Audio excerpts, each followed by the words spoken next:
Doctor साहब की ये थी कि जब वो इंडिया में थे तो everywhere, but when he went out ना, he didn't want to be seen just as a person from the Sikh community. जब वो गुरशरण जी जाती थी गुरुद्वारे में, मैं उनके साथ गई, इनफैक्ट 2 जगह मैं गुरुद्वारे में गई उनके साथ, लंदन में भी और ईरान में भी. तेहरान हम जब गए थे तो she went to the gurdwara, I went and covered it, I was with her in the gurdwara. She would embrace that part of her completely. मैं ये But कह दूं, Sir, Manmohan Singh wouldn't go. जब वाजपेयी जी तेहरान गए हाँ तो वो गुरुद्वारे गए, मनमोहन सिंह नहीं गए. हाँ ये क्या फ़र्क है? मनमोहन सिंह जी वाशिंगटन गए, जहाँ एम्बेसी के साथ गुरुद्वारा है, और वहाँ वो डॉक्टर शमशेर सिंह इनके वर्ल्ड बैंक में साथ थे, वो गुरुद्वारा उन्होंने बनवाया, और उन्होंने इनको कहा भी इनागुरेट कराना है. बहुत बड़ी बात थी. ही रिफ्यूज्ड. yeah. मेरा मतलब है कि आज 10 साल में इंडिया के एक बाहर किसी गुरुद्वारे में नहीं गए, बाकी विद इन इंडिया नहीं गए. But he didn't try to say कि मैं सिख हूँ, बस. He didn't go to He Patna avoided. Sahib देखो वगैरह. इनके टाइम में पगड़ी का झगड़ा हुआ फ्रांस का. He was the chief guest on the France के जो हाँ मनाने. Bastille Day. हाँ, हाँ he didn't speak there. हाँ मेरा मतलब, मैंने उनको कहा, मैं कब जा रहे हो, ये बड़ी बार राष्ट्रपति फ्रांस यहाँ आया, मैं उसको मिला, ही टुक मुझे, उसने मुझे जवाब भी दिया कि मेरी ये प्रॉब्लम है, मैं ये करता हूँ, लेकिन ही डिडंट ट्राई एनीवेयर. सो वो इसलिए मैं अब चले गए कहना जरूरी नहीं. लेकिन मोदी जी ने देखो कितने बड़े बड़े इशू आए मोदी के सामने. बड़ी बात है, देखो फार्मर एजिटेशन होने के बावजूद करतारपुर आज तक कोई nobody even thought of this कि ये बन जा गया. हाँ, it is a very big thing. इतनी बड़ी बात.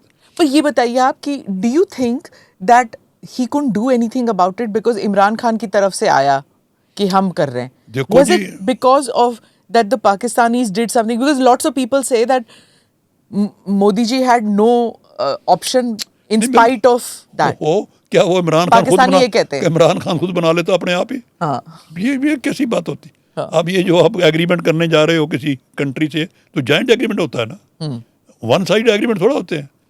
आफ्टर ऑल इतनी बड़ी बात है कि पाकिस्तान और इंडिया जॉइंटली वो बिल्ड किया, जॉइंटली साइन हुआ, ये बहुत बड़ी बात. चलो वो छोड़ो, गुरु गोबिंद सिंह के 4 सन्स ऑफ गुरु गोबिंद सिंह, जिनको हम सब ज़्यादा कहते हैं, in India people don't are not aware कि at the age of 7-9 they were bricked life. yeah. ये मोदी, इसने उनके नाम पे वर्ल्ड वाइड वो पोस्टर लगे, हर पेट्रोल पंप पे पोस्टर है, बच्चे खड़े, बच्चे लोग इंडिया के हैरान हो गए कि इतनी छोटी उम्र के औरंगजेब के टाइम में ब्रिक्ड लाइफ. तो ये मोदी की है ना. yeah. बल्कि मैं एक कई बार कहता हूँ, मोदी जी को कहा भी है, मैं कहता you don't expect thank you from six. भाई इतना जो आप कर रहे हो, अब देखो लाल किले पे गुरु तेग बहादुर का पिछली बार जब शताब्दी, तो रेड फोर्ट के बाहर मनाई और खुद बैठा. अब रेड फोर्ट के बाहर या भारत सरकार का 15 अगस्त होता है या फिर सिखों का हुआ, और किसी ने आज किया आज तक. ये मोदी कई इश्यूज ने बहुत किए, जिसके लिए we are grateful to him कि ही इज एट लीस्ट. फिर ये नेगोशिएशन में जाता है. इसने फॉरेन के सारे से दिल्ली बुलाया, एक बार जो काबुल से आए हुए हैं उनको भी बुलाया, 2 बार हमें लोगों को बुलाया, सारे इंटेलेक्चुअल आओ, सारे बैंकों के रिटायर्ड चेयरमैन, वाइस चांसलर 15-20 वो बुलाए. मेरे बोला he has been trying to listen to them. बस ये बहुत बड़ी बात है. yeah. This dialogue process is a unique which no prime minister has ever done. Yeah.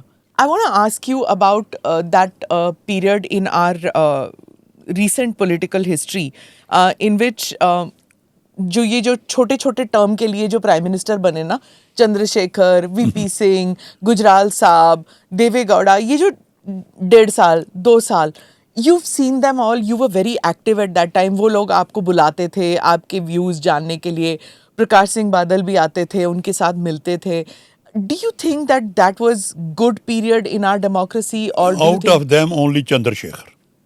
Chandrashekhar सिखों के साथ he tried कि जो हमारे एक्सट्रीमिस्ट ग्रुप थे ना 84 के, वो बहुत उस वक्त पॉपुलर थे, बहुत पॉपुलर. चंद्रशेखर ने उनके साथ डायरेक्ट लिंक रखा हुआ था. अच्छा. उनको मिला भी. He sent some people तो चंद्रशेखर वाज कीन बट उसको टाइम नहीं मिला, हाँ, बल्कि सिखों से वो कुछ ना कुछ करने के लिए कीन था, पर उसको क्योंकि राजीव ने कुछ महीने के बाद निकाल दिया। राजीव गांधी का जो पब्लिक है उसमें और गिरा कि पहले तो उसको उधर से लाए and with in few month बहाना क्या निकाल लिया जी, एक पुलिस कांस्टेबल बाहर खड़ा है। वो बताइए कि आज के बच्चे जानते भी नहीं होंगे। नहीं, कांस्टेबल क्या कर सकता है बाहर, आपके बाहर एक कांस्टेबल खड़ा हो जाए आपको, अब देखो हमारी सीआईडी हो रही है। बस ये चंद्रशेखर वाज वन। आजकल जो पेगासस कहते हैं, बाकी देवगौड़ा नथिंग, बाकी चरण सिंह कुछ नहीं और कुछ नहीं। हाँ, गुजराल साहब सिर्फ, पर गुजराल साहब को एडवांटेज है कि बादल ने 2 बार उनको एमपी बनवाया जलंधर से। Twice he became member parliament from Jalandhar, not Bihar which everybody Bihar talks about. Rajya Sabha, हाँ, यहाँ वो लोकसभा में जब बने पहले तो वहाँ बिहार से वो राज्यसभा के थे। लालू यादव ने जो किया उनके लिए, और उसके बाद नरेश को नरेश को 3 बार राज्यसभा। बल्कि गुजराल साहब को पूछो, अकालियों ने ज्यादा दिया है, ओनली वन लोन का ही है ना, और तो कुछ नहीं। लेकिन गुजराल अदरवाइज कुलदीप नैयर ये जो सिखों के केस लड़ने में सबसे आगे थे। दे वर ऑलवेज वर्किंग कि सिखों की बात कोई सुने। 84 के लिए खूब काम करते थे कुलदीप नैयर और दोनों। बाकी जो ग्रुप बनाया हुआ था Sikh forum, martial Arjan Singh, general Arora, ये चारों थे। नमस्ते, जय Hind. You're watching ANI podcast with Smita Prakash. अगर हम उसको मस्जिद कहेंगे तो फिर विवाद होगा। The issue is, टूटा है क्या भारत? 400 पार का मतलब ये है कि संविधान खतरे में है। क्या हम लोग ये निर्देश देते हैं कि फला को गिरफ्तार करके जेल डाल दें? वही तो कह रहे हैं सब। ये बेबुनियाद निराधार आरोप। सच्चा सुनना चाहो देखो स्मिता प्रकाश ANI, it does not lie।